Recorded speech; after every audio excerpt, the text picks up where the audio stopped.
Hello मेरे प्यारे बच्चों, तो कैसे हो आप सब। आशा करते हैं आप सब बहुत ही अच्छे होंगे, मस्त होंगे और आपकी पढ़ाई भी बहुत ही ज़बरदस्त तरीके से चल रही होंगी। तो फाइनली बच्चों, आज हम नवीं बोर्ड परीक्षा के लिए जो आपका 1 मार्च से होने वाले एग्जाम के लिए, तो आज हम इस वीडियो में साइंस का, विज्ञान का 40 मोस्ट इंपॉर्टेंट सवाल इस वीडियो में करवाने वाले हैं। ये सारे प्रश्न को आप अच्छे से देखना मेरे प्यारे बच्चों, ठीक है, अच्छे से समझना। सारे प्रश्न आपके परीक्षा के लिए बहुत ही ज़्यादा इंपॉर्टेंट है, ठीक है। तो चलिए शुरू करते हैं और इसके सभी प्रश्नों को हम लोग एक एक करके देखते हैं, समझते हैं, ठीक है। देखिए, इसका जो सबसे पहला सवाल दिया गया है कि वेग में परिवर्तन की दर है, ठीक है। तो क्या है? चाल, वेग, त्वरण, विस्थापन। तो वेग में जो परिवर्तन का दर है बच्चों, ये त्वरण है, यानी ऑप्शन नंबर सी इसका बिल्कुल सही हो जाएगा, ठीक है। त्वरण को ही हम लोग कहते हैं बच्चों, वेग में परिवर्तन की दर को क्या कहते हैं? त्वरण। इसलिए वेग में परिवर्तन की दर क्या हो जाएगा? त्वरण, ठीक है।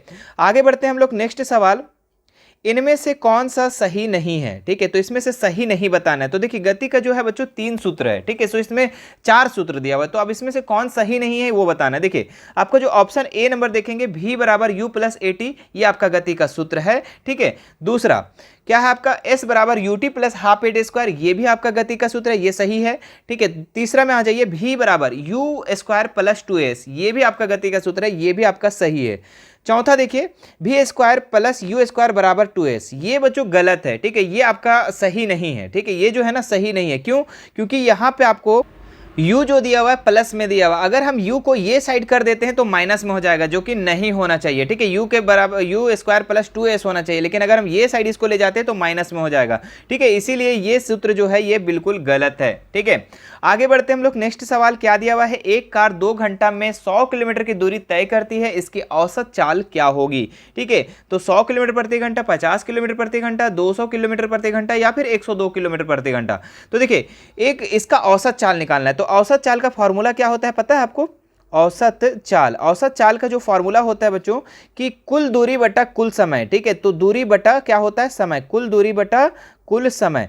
तो दूरी यहाँ पे कितना दिया हुआ है? तो दूरी आप देख सकते हैं 100 किलोमीटर, तो 100 लिख दो, और समय कितना है? 2 घंटा, तो 2 घंटा से डिवाइड कर दो, तो कितना हो जाएगा यहाँ? 50 दूनी 100, क्या हो जाएगा? 50 दूनी 100, यानी 50 किलोमीटर प्रति घंटा इसका क्या हो जाएगा? राइट आंसर हो जाएगा। कहाँ पे मेरे प्यारे बच्चों? Option number B. Option number B इसका बिल्कुल सही जवाब हो जाएगा। क्लियर है, ठीक है। और ध्यान रखें कि आपका किलोमीटर रहेगा तो यहाँ पे घंटा में दिया रहना चाहिए। अगर किलोमीटर में, अगर मिनट में दिया हुआ है तो उसको पहले घंटा में चेंज करना होगा, ठीक है। तो इस चीजों के भी आप ध्यान रखेंगे, छोटे छोटे चीजों को।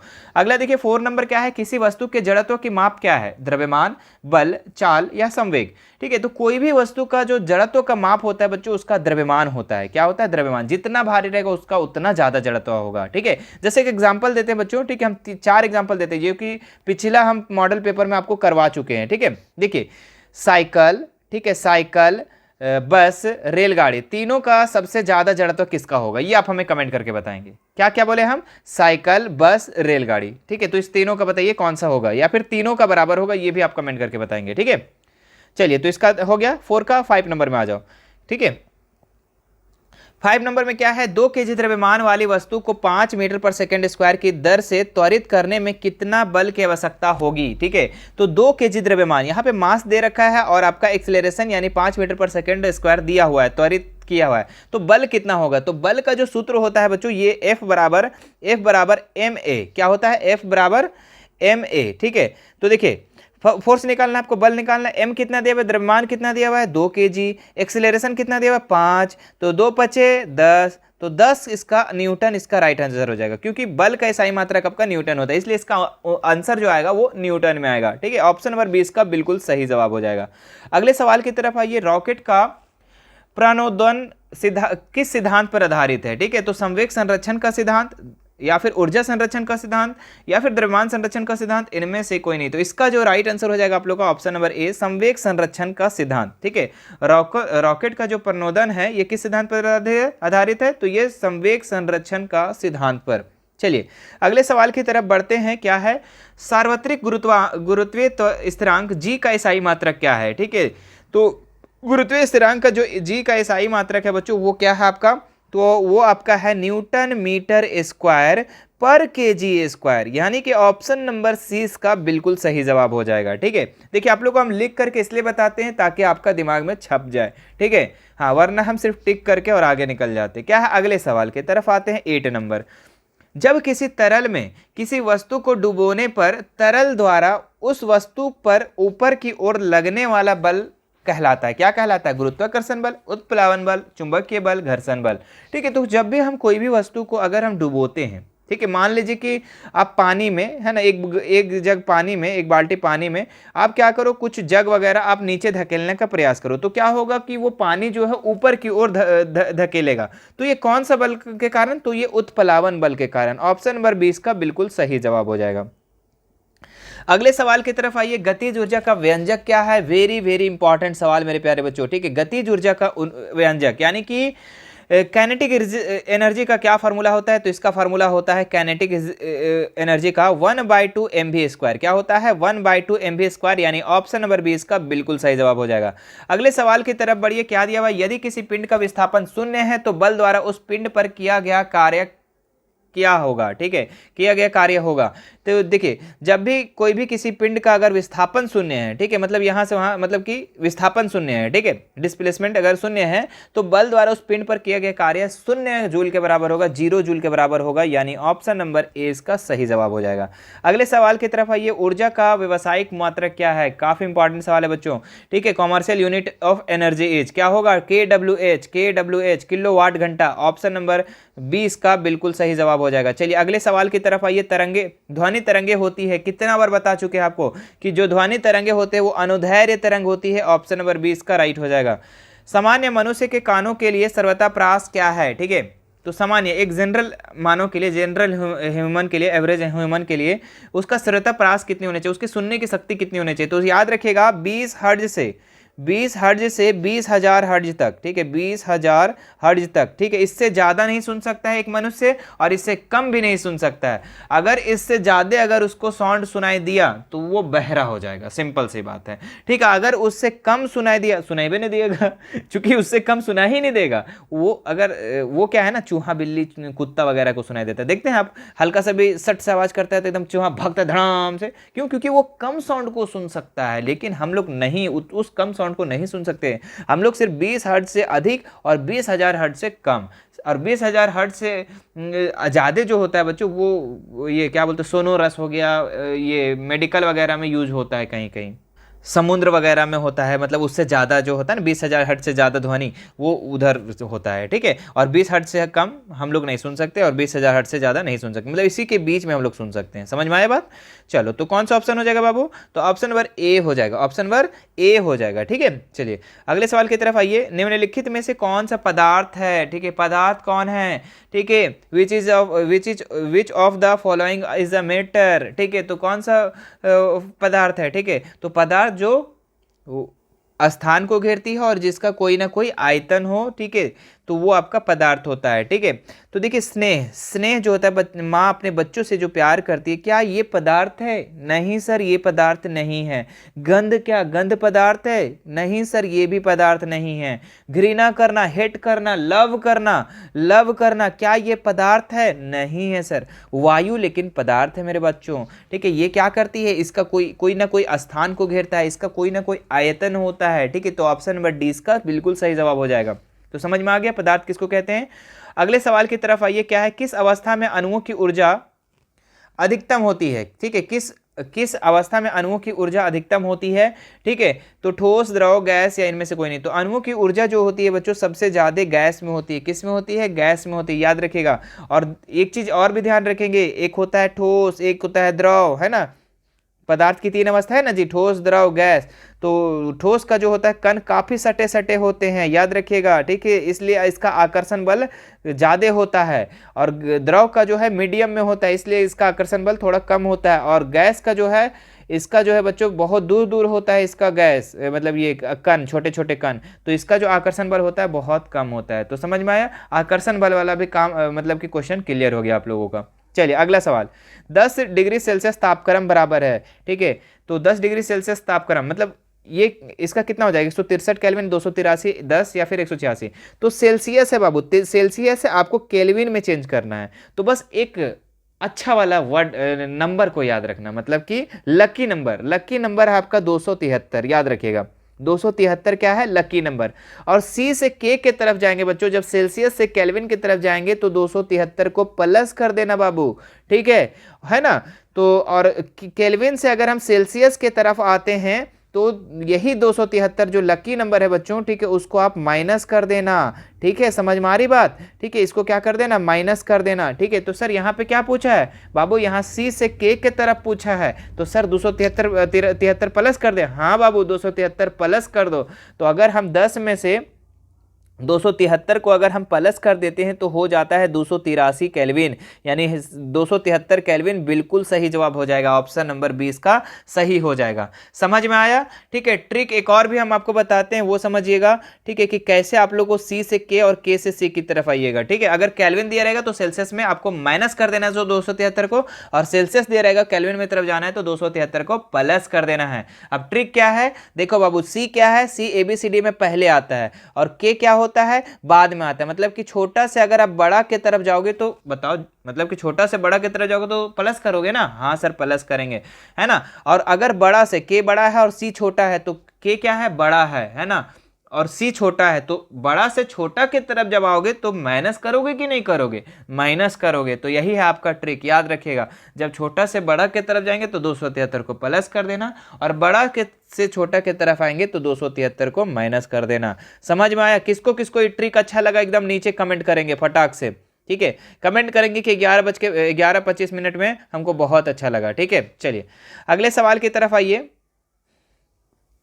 कि निम्नलिखित में कौन विलयन है, ठीक है। तो विलयन, साबुन विलयन नहीं, वो लवण विलयन, चौक का मिश्रण, या फिर स्टार्च विलयन। तो इसमें बच्चों अगर हम देखें, साबुन नहीं मिलता है, चौक का, देखिए अब चौक जो होता है ना, जो खल्ली जो आप स्कूल में होता है उसको आप मिलाइए पानी में, नहीं मिलेगा। स्टार्च विलयन ये भी नहीं मिलता, लेकिन लवण विलयन मतलब कि नमक को घोलिएगा घुल जाएगा, ये विलयन है बच्चों, ऑप्शन नंबर 20 का राइट हो जाएगा।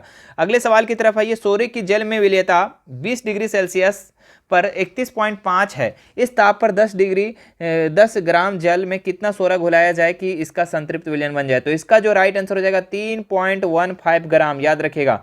अगले सवाल की तरफ है, निम्नलिखित में से कौन मिश्रण है, ठीक है। तो चांदी तो तत्व है, हाइड्रोजन भी एक तत्व है, जल भी आपका, लेकिन वायु जो है बच्चों ये क्या है, एक मिश्रण है, चूंकि ये वही बहुत सारे गैसों का क्या है, एक मिश्रण है, ऑप्शन नंबर 20 का बिल्कुल सही जवाब हो जाएगा।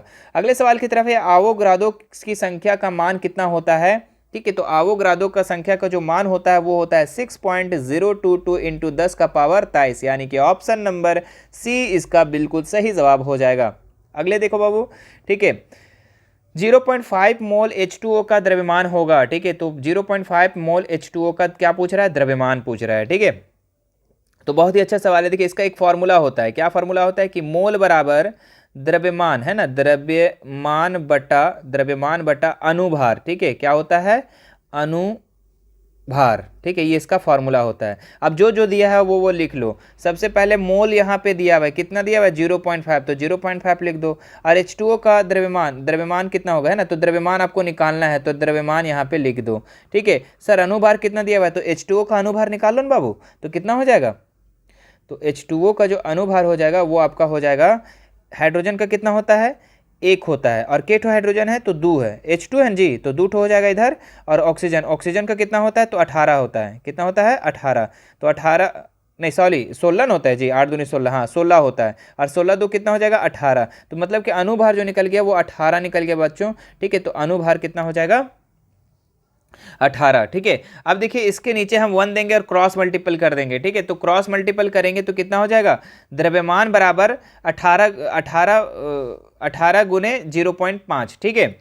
इसको लिखते हैं हम यहाँ पे, क्या हो जाएगा 0.5, और ये 18 जो नीचे में था इधर आके मल्टीपल में हो जाता है, और यहाँ पे आपका द्रव्यमान बच जाता है ना।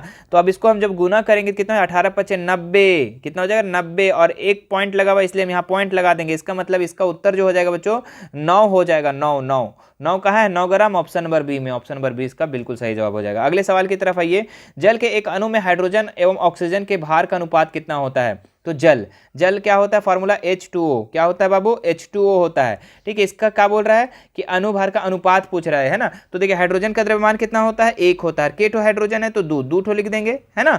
और ऑक्सीजन केठो है आपका, 1 केठो है, और ऑक्सीजन का द्रव्यमान कितना होता है 16, तो 2:16 है कहीं पे नहीं, इसको काटो ना बाबू, काटो इसको, 2 1 2 8 2 16, यानी कि 1:8 इसका सही उत्तर हो जाएगा, ऑप्शन नंबर बी।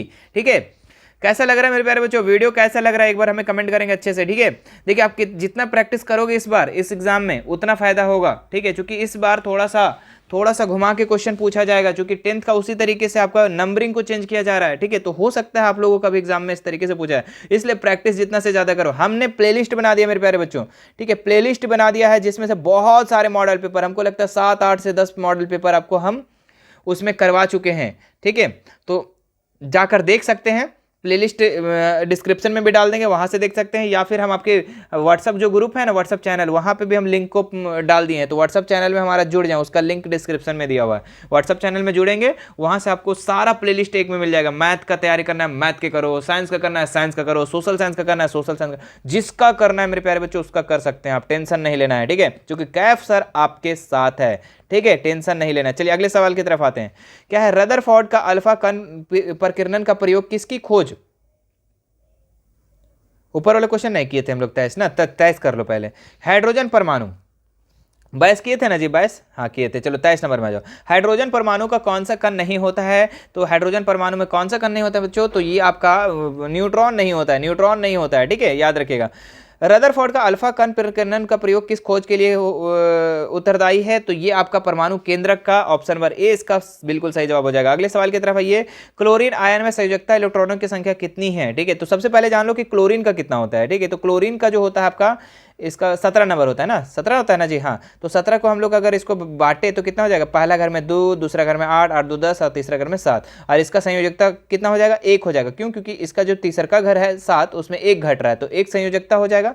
ठीक है, सॉरी 7 हो जाएगा, तो 7 में हम लोग क्या कर देंगे, 1 को जोड़ देंगे, तो ये आपका क्लोरीन आयन का हो जाएगा। ठीक है, तो ऑप्शन नंबर कहाँ चला गया, बी इसका राइट हो जाएगा। ठीक है, 8।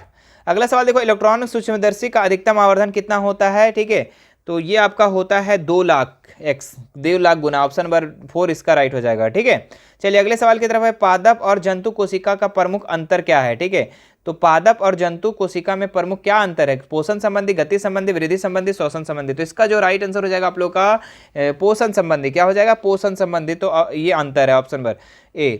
अगला सवाल आओ। मूंगफली और बादाम के छिलकों में पाए जाते हैं, क्या पाए जाते हैं बच्चों, तो ये स्क्लेरेट्स है ना, सोलेरेट्स, यानी ऑप्शन नंबर 3 इसका राइट हो जाएगा। अगला देखो क्या दिया हुआ है, कॉर्क कोशिकाओं में पाया जाता है, तो कॉर्क कोशिका में क्या पाया जाता है, कॉर्क कोशिका में क्या पाया जाता है, ये पाया जाता है सुब्रीन, याद रखिएगा, ऑप्शन नंबर 3 इसका राइट हो जाएगा। कॉन्ड्रियोब्लास्ट कोशिकाएं पाई जाती है, किस में पाई जाती है बच्चों, कॉन्ड्रियोब्लास्ट, तो ये पाई जाती है आप लोगों का उपास्थि में, यानी ऑप्शन नंबर 3 इसका राइट हो जाएगा। ज्वाला कोशिकाएं पाई जाती है, तो ज्वाला कोशिकाएं कहाँ पाई जाती है बच्चों, ये आपका पाया जाता है टेप वर्ग में। ठीक है, टेप वर्ग में, ऑप्शन नंबर 1 इसका राइट हो जाएगा, टेप वर्म में। मेंढक क्या है, तो मेंढक क्या है, उभयचर, सरीसृप, या फिर कृमि, या ऑर्थोप्रोड। ठीक है, तो मेंढक जो है बच्चों ये आपका जमीन में भी रहता है और जल में भी रहता है, ये क्या है, उभयचर है, ये दोनों में रहता है ना।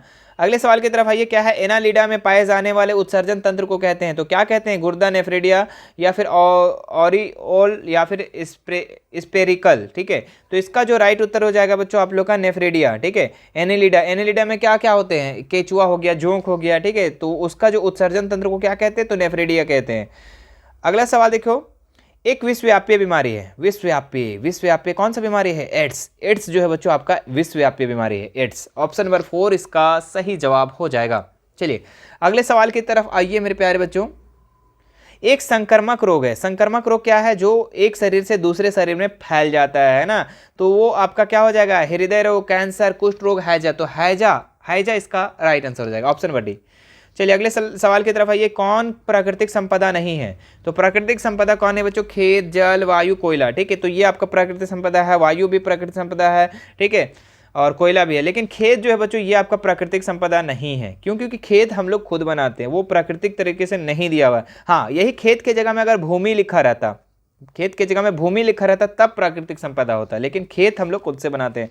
ऑप्शन नंबर 1 इसका राइट हो जाता है। ओजोन है क्या? ओजोन क्या है? द्रव, वाष्प, ठोस, गैस। तो आपको पता है मेरे प्यारे बच्चों, ओजोन क्या है? गैस है। ओजोन क्या है? गैस है। ठीक है, और ओजोन कौन सा मंडल में पाया जाता है वो आप हमें कमेंट करके बताएंगे। ठीक है, और वो जो है ना मंडल, वो धीरे धीरे ये जो ओजोन परत है ये धीरे धीरे क्या हो रहा है? छिद्र होते जा रहा है। और किस गैस के कारण? तो CFC के कारण, क्लोरोफ्लोरोकार्बन के कारण ये गैस जो है वो छिद्र होते जा रहा है। सर ये क्लोरोफ्लोरोकार्बन कहाँ रहता है सर? अरे बाबू, जो फ्रिज यूज करते हो ना तुम लोग, फ्रिज हो गया उससे गैस निकलता है, जो AC यूज करते हो उससे गैस निकलता है, वही है क्लोरोफ्लोरोकार्बन, और वो हमारे ओजोन परत को छिद्र कर रहा है। ठीक है, अब क्या होगा?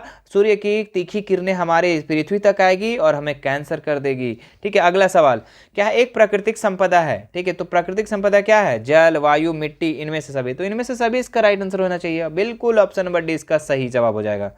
EDP क्या है? तो ये आपका धूमक है, याद रखिएगा क्या है? धूमक है।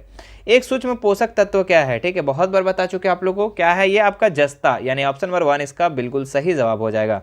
ठीक है, तो ये था मेरे प्यारे बच्चों आप लोगों का 40 महत्वपूर्ण सवाल। ठीक है, मुझे आशा है कि आपको ये वीडियो पसंद आया होगा, हमारा समझाया हुआ आपको समझ में आ गया होगा, व्यर्थ नहीं गया होगा, है ना। वीडियो अच्छा लगा तो वीडियो को आपको क्या करना है? लाइक करना है, ज़्यादा से ज़्यादा इस वीडियो को शेयर करना है। ठीक है, हाँ, शेयर करने में कंजूसी ना करें, क्योंकि आप लोग बच्चे हों। ठीक है, आप लोग मेरे प्यारे बच्चे हों। ठीक है, तो आप लोग शेयर थोड़ा ज़्यादा से ज़्यादा बच्चों तक कर देंगे। ठीक है, ताकि समझो बात को। ठीक है, देखिए आप लोग अगर मिशन 2 को ना, M2 को अगर थोड़ा सा भी सपोर्ट करते हो ना, मिशन 2 आपके सपनों को सपोर्ट करता है मेरे प्यारे बच्चों, ये हमारी गारंटी है। तो इसलिए आप वीडियो को ज़्यादा से ज़्यादा शेयर करेंगे। ठीक है, जितना हो सकता है एकदम दबा के शेयर कर दो, एकदम गर्दा कबाड़ के शेयर कर दो। ठीक है, स्टेटस लगा दो तो कहाँ कहाँ पे पूरा एकदम वायरल कर दो। ठीक है, चलिए फिर मिलते हैं नेक्स्ट वीडियो में। अगर आपको और भी सब्जेक्ट की तैयारी करना है, जैसे साइंस का हो गया, ठीक है, तो साइंस का प्लेलिस्ट हम बना दिए हैं। ठीक है, जितना प्रैक्टिस करोगे उतना फायदा होगा। हमने प्लेलिस्ट बना दिया है, जिसमें से आपको व्हाट्सअप चैनल पे हमने प्लेलिस्ट को भेज दिया है। ठीक है, वहाँ पे आप जब क्लिक करोगे तो वहाँ से 7 से 8 10 वीडियो आपको वहाँ पे मिल जाएगा। SST का करना है SST का भी मिल जाएगा, मैथ का करना है मैथ मिल जाएगा, हिंदी का करना है हिंदी मिल जाएगा, इंग्लिश का मिलेगा, सब चीज़ का मिल जाएगा मेरे प्यारे बच्चों। तो टेंशन आपको नहीं लेना है। ठीक है, बस आपको हम जो बोलते हैं उस चीज़ को करते जाओ। ठीक है, चलिए फिर मिलते हैं नेक्स्ट वीडियो में। हमसे जुड़ने के लिए हमारा व्हाट्सअप चैनल का लिंक डिस्क्रिप्शन में दिया हुआ, वहाँ से जुड़ सकते हैं। मिलते हैं नेक्स्ट वीडियो में। Thank you so much.